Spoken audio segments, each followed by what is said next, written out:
নিশ্চয়ই তোমরা প্রথমবার বসে থাকাই পছন্দ করেছ, সুতরাং তোমরা বসে থাকো পেছনে বসে থাকা লোকদের সাথে।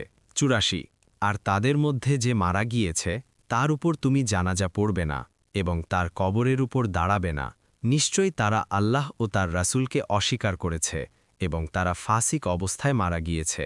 ৮৫ আর তোমাকে যেন মুগ্ধ না করে তাদের ধন সম্পদ ও সন্তান সন্ততি, আল্লাহ এর দ্বারা কেবল তাদের দুনিয়ার জীবনে আযাব দিতে চান এবং কাফির অবস্থায় তাদের জান বের হয়ে যাবে।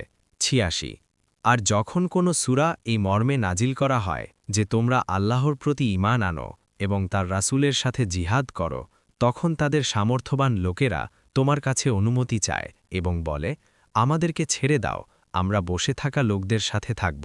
৮৭ তারা পেছনে থাকা লোকদের সাথে থাকা বেছে নিল এবং তাদের অন্তরসমূহের উপর মোহর এঁটে দেয়া হল, ফলে তারা বুঝতে পারে না। ৮৮ কিন্তু রাসূল ও তার সাথে মুমিনরা তাদের মাল ও জান দিয়ে জিহাদ করে, আর সেসব লোকের জন্যই রয়েছে যাবতীয় কল্যাণ এবং তারাই সফলকাম।